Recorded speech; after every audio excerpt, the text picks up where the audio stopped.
सर्दियों का मौसम चल रहा था। एक दिन बहुत ही ज्यादा ठंड पड़ जाती है। लाडो चिड़िया बोली, अरे बाप रे, आज सुबह इतनी ज्यादा ठंड है। मुझे कुछ तो करना पड़ेगा। अगर मेरा घोंसला गर्म रखना है तो मुझे आग जलाने के लिए लकड़ियां जमा करनी पड़ेगी। नहीं तो मैं इस ठंड में मर ही जाऊंगी। लेकिन मैं ये काम अकेले नहीं कर सकती। मुझे किसी की मदद लेनी पड़ेगी। इतना सोचने के बाद लाडो चिड़िया मीनू चिड़िया के पास चली जाती है। लाडो चिड़िया बोली, अरे मीनू मौसी, तुम क्या कर रही हो? मीनू चिड़िया बोली, कुछ नहीं लाडो। लाडो चिड़िया बोली, अच्छा ठीक है।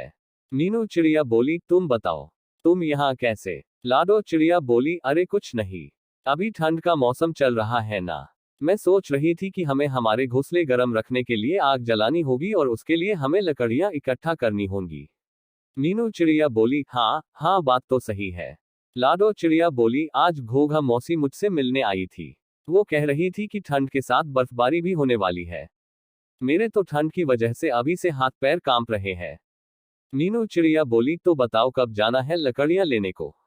लाडो चिड़िया बोली, अभी शाम हो गई है, हम सुबह घर का सारा काम निपटाकर फिर चले जाएंगे। मीनू चिड़िया बोली, हाँ हाँ, कल सुबह जाएंगे। अगले दिन सुबह मीनू और लाडो लकड़ियां जमा करने के लिए निकल पड़ती है।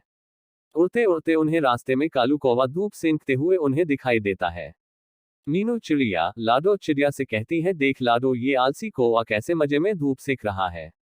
लाडो चिड़िया, जाने दो ना मौसी, हमें क्या करना है, हमें बहुत काम है, हमें चलना चाहिए। मीनू चिड़िया, नहीं लाडो, ये आलसी कौवा ऐसे मजे में सुबह सुबह धूप सेक रहा है, ये मुझसे नहीं देखा जा रहा। तुम देखो, मैं इससे कैसे काम पर लगाती हूँ। लाडो और मीनू कौवे के पास रुक जाते हैं। लाडो चिड़िया, मीनू मौसी रहने दो ना, क्यों बेचारे को परेशान कर रही है? मीनू चिड़िया, बेचारा और ये एक नंबर का आलसी और कामचोर है।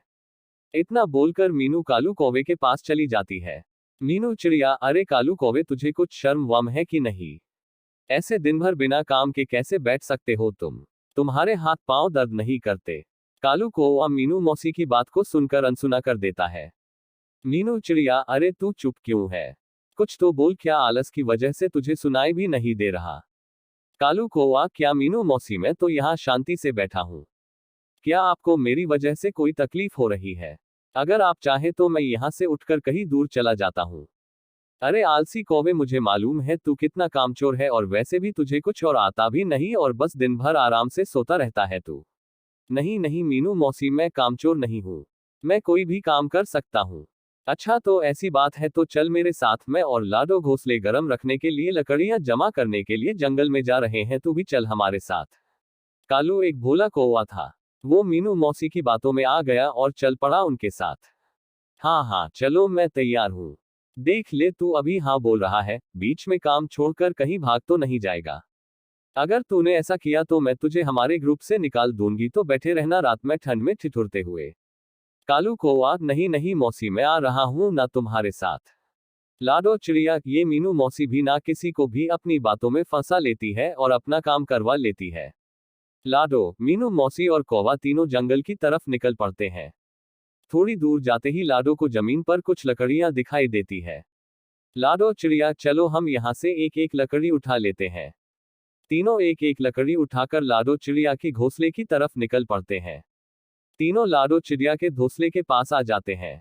तभी मीनू चिड़िया लाडो से कहती है, लाडो तुम्हारा घोंसला तो बहुत छोटा है। अगर हम यहाँ लकड़ी इकट्ठा करेंगे तो घोंसले में रहने के लिए जगह नहीं रहेगी और फिर हमें आग भी तो जलानी है।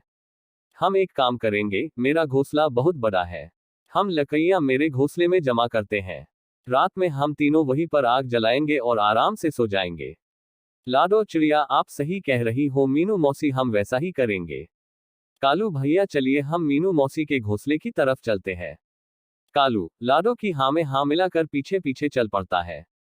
तीनों मिलकर लकड़ियां मौसी के घोंसले में रख देते हैं। लाडो चिड़िया, चलो हमें और भी लकड़ियां लानी पड़ेगी, ये लकड़ियां तो हमें आग जलाने में कम पड़ जाएगी, हमें कुछ और लकड़ियों की जरूरत पड़ेगी। तभी मीनू चिड़िया पाँव में मोच आने का झूठा नाटक करती है।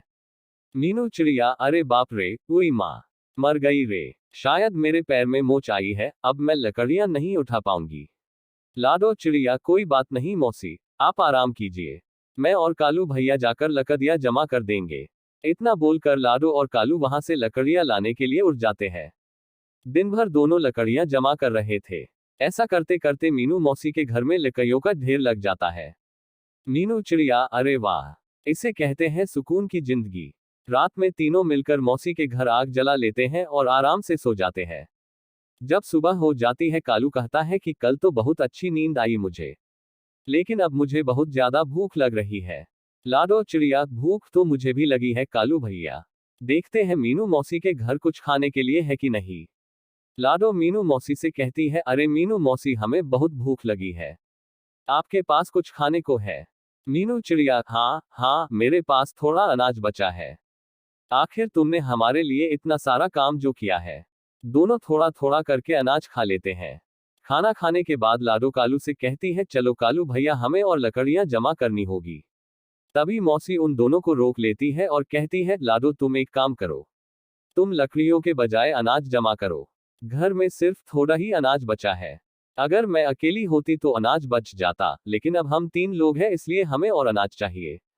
लाडो चिड़िया, आप सही कह रही हो मौसी, मैं और कालू भैया अभी निकलते हैं। दोनों अनाज लेने के लिए निकल पड़ते हैं।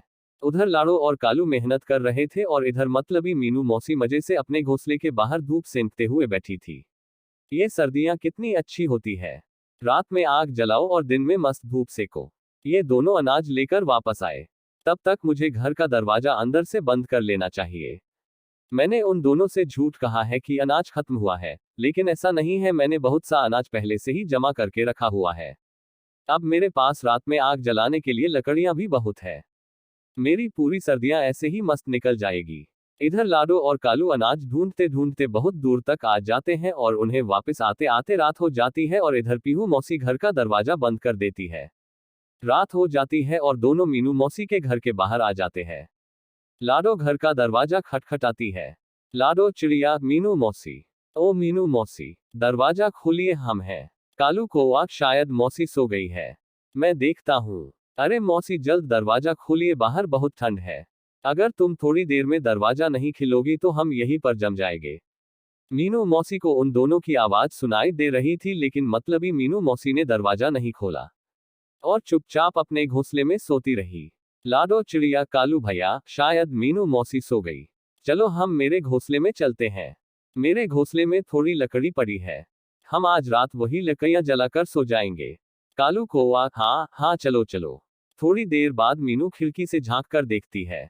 मीनू चिड़िया, मुझे लगता है शायद वो दोनों चले गए होंगे। मैं अब अकेली ही आग जला देती हूँ। मीनू मौसी आग जला देती है। अरे बाप रे, आज तो बहुत ही ज्यादा ठंड है। मुझे और ज्यादा लकड़ियां जलानी पड़ेगी। मेरे पास तो बहुत ज्यादा लकड़ियां हैं। मीनू मौसी लकड़ियों के ढेर को खींचने लगती है। तभी लकड़ियों का ढेर खिसक कर आग में आ जाता है और वो लकड़ियां भी आग पकड़ लेती है। मीनू मौसी, अरे ये क्या हो गया, कोई मुझे बचाओ। लाडो, कालू, कहाँ हो तुम दोनों? लाडो चिड़िया, अरे कालू भैया, ये तो मौसी की आवाज लग रही है। मुझे लगता है वो मुसीबत में है, हमें जाकर देखना होगा। जैसे ही वो दोनों मौसी के घोंसले के बाहर आ जाते हैं तो देखते हैं कि घोंसले के चारों तरफ आग लगी होती है। कालू हिम्मत और बहादुरी से दरवाजा तोड़ देता है और मौसी को आग से बाहर निकाल लेता है। मौसी के पंखों को आग लग चुकी होती है। तभी कालू कौवा मौसी को पास वाले तालाब में छोड़ देता है। मौसी की जान बच जाती है और मौसी पानी से बाहर आ जाती है और कालू कौवे को कहती है, मुझे माफ कर दो, मैं मतलबी हो गई थी। पाँव में मोच आती, ये छूट कहा आप दोनों से। इसके सामने मौत चाहिए। सिर में चोट, हाथ दोनों सर, और सारा काम तुम दोनों से करवाया। तुम्हारे आने से पहले ही दरवाजा बंद भी कर दिया, लेकिन मुझे मेरी लालच की सजा मिल गई और मेरा एक पंख भी जल गया। मीनू मौसी को अपनी गलती की सजा मिल चुकी थी। तो दोस्तों, आपको ये कहानी से क्या सीख मिली, हमें कमेंट्स में जरूर बताएं। तो फिर मिलेंगे आपसे एक नई कहानी के साथ, तब तक के लिए धन्यवाद।